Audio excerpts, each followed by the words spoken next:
I played the new Daima leader at Collectible Exchange, and here's how it all went down. The goal of the deck is to play defensive early on, using cantrips and recursion to filter my deck for important control pieces, and most importantly to play the new 5-cost Daima battle card, which lets me draw 3 cards on play, and lets me bottom deck one of their 6-cost boss monsters. It was an interesting tournament run overall, and I hope you enjoy the video. My first round is against the new Broly BR.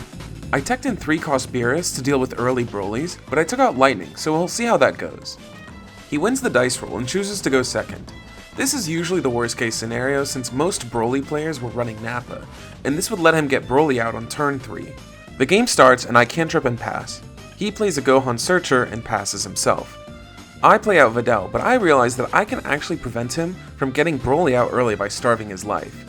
It's risky since he has the chance to play the 4-cost that cheats out a 1-cost card, letting him awaken on that turn anyways, but I decide to just not swing that turn and see where things go. He plays Nappa and swings with both at face, making it a little bit easier for me to gain value, but now I have a new problem. I unfortunately didn't draw any proper outs to Nappa. I swing both of my cards into the rested Nappa and decide to pop Videl with Beerus and bounce back his Nappa. It's ugly, but I know that I won't have time to remove Nappa on later turns, and he'll eventually snowball really hard. Luckily, my starvation strategy works, and he isn't able to awaken by the time he gets to 4 mana. He also plays the field instead of a body that turn, which means that I get to keep my Beerus and have some time to generate value. My turn is unfortunately also a brick. I just played Pilaf into a cantrip and pass. He cheats out Chilai and plays the starter deck Broly, popping my Beerus.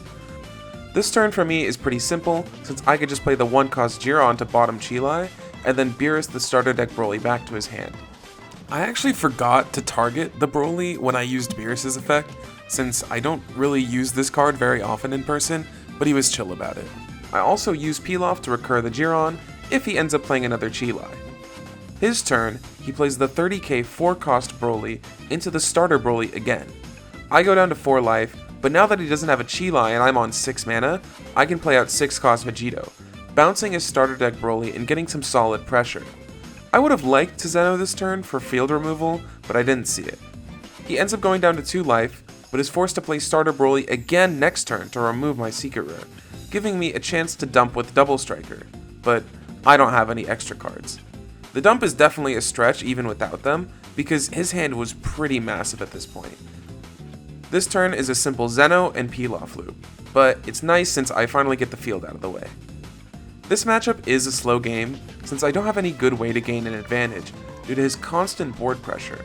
Eventually I will have enough mana that I can either afford to play my 5-cost Daima with Broly removal on the same turn, or I could just end a game with a split, since without their field, they will slowly drain cards. He plays out another Broly, but this time he plays Heal Broly, putting him at 3 and letting him swing life with a 50k. Now that I'm at 8 mana, I can play the 5-cost Daima along with Beerus, letting me draw 3 cards and deal with his board at the same time.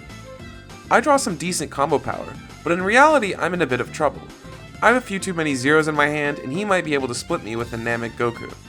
Fortunately, he just plays the Heal Broly, but unfortunately I'm forced to defend the 50k swing.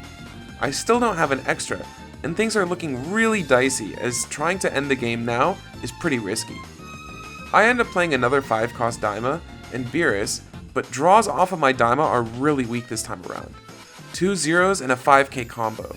I'm definitely in range of a split right now, but to my surprise, he just plays the starter deck Broly with Chilai and passes.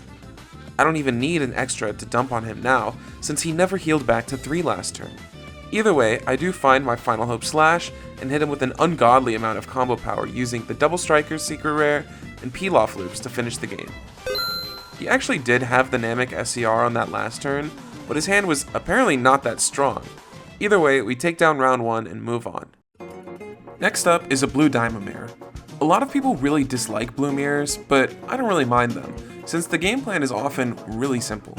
Control board and never take damage. I win the dice roll and decide to go first. I play Marin and pass, and then he plays Marin and passes. I play Videl to add the Marin back and establish board. This is the biggest advantage with going first, since it's usually really awkward to remove Videl for a lot of blue decks with only 2 mana. Most of their removal is either a 2-card combo or requires that they burn markers. He isn't able to respond to my Videl well, simply playing a cantrip and passing. I generate a lot of value on this turn, as I play a second Videl and play Pan to do a little bit of cleanup. It's not a horrible spot for him, since he can still remove my board with a lot of stuff at this point, but the value that my Videls are generating puts me ahead of my opponent in the life war. He plays 4-cost Daima, clearing one of the Videls and pressuring the other one. I defend Videl, but unfortunately I don't draw an out to his 4-cost Daima on my next turn. I just play the Gohan for tempo and swing everything to face, but I would have been in such a nice spot if I just saw my own 4-cost Daima. My opponent plays a second 4-cost Daima and clears my entire board, and gets some decent face pressure too. I'm still slightly ahead though, since I could take these hits with Unawakened Life. I then play my own 4-cost Daima, but I'm not awakened yet, and I don't have a gear on to bottom the other 4-cost. Final Hope Slash is a decent substitute. He goes down to 3 with this pressure, which is very solid for me, as he won't be able to take any more hits without risking a massive double strike down the line. He clears my 4-cost Daima with his 4-cost Daima and plays a cantrip, but this is fine, since I now have the ability to play my 5-cost Daima and start generating some serious hand advantage.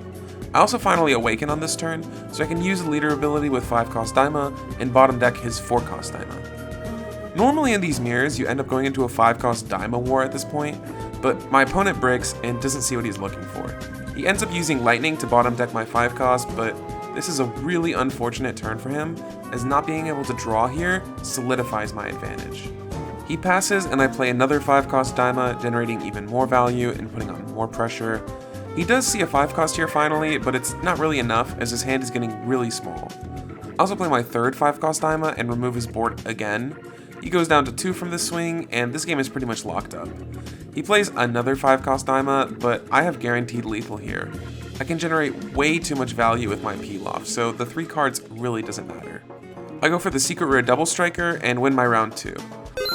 I'm 2-0 at this point in the tournament, and I'm feeling pretty good about my run. That is until they called my next round. I got a pair down, and I have to fight my brother on androids. This is the worst case scenario, as this matchup is extremely difficult for Blue Daima. I'm going to need a lot of things to go my way in order to take this one down and advance to the final round. He wins the dice roll and chooses to go first. Not a good start, since we need all the help we can get here, and I really prefer to go first in this matchup. I should note that my brother runs a way more aggressive version of androids, so this matchup isn't unwinnable.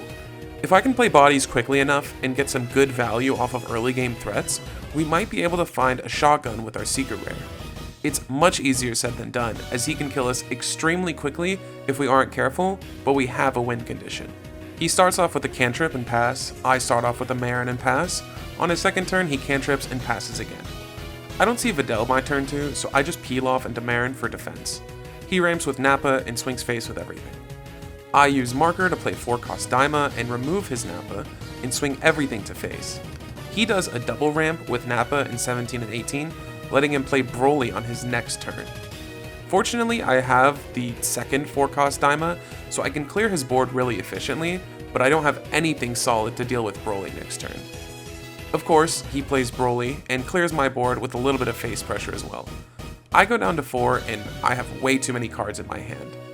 I do a bit of hand organizing and play Beerus to remove Broly, but it's a really weak turn. 6-cost Vegito or Zeno would have been significantly better, as they would have put me in a position to go for the kill next turn.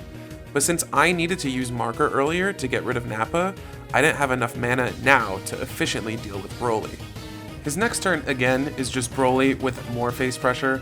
I defend leader and 1 Broly swing, but I end up taking the second Broly swing, putting me down to 3 life. I really would like to go for game right now, but he's just way too healthy. 4 life is not really something that I can reasonably shotgun, and every turn that I delay, he gets stronger and stronger. I really need to kill him as soon as possible. And this is realistically the last time that I would be able to go for game, since he only has 1 mana open right now. It's very likely that on following turns, he's going to leave a lot more than just 1 mana open. I end up playing the 6-cost Vegito and bringing him down to 2. I'm not sure if giving him access to the Namek Secret Rare was a mistake here or not. I think that leaving him at 4 or even 3 would have made it much easier for him to survive on his next turn, but he had Broly in hand again. I could just be in the same spot but worse next turn if I just leave him at 4. Maybe Zeno was the right play. It's very difficult to know, as most combinations of hands on his next turn will just kill me outright. and I know what he's going to do now. He opens up his turn by comboing Meteor and Earth Destroying Beam on his leader swing, putting 80k pressure on me. I know that he has a lot more in the tank, and my combo in hand is 85k, exactly enough to get me out, but it leaves me with nothing.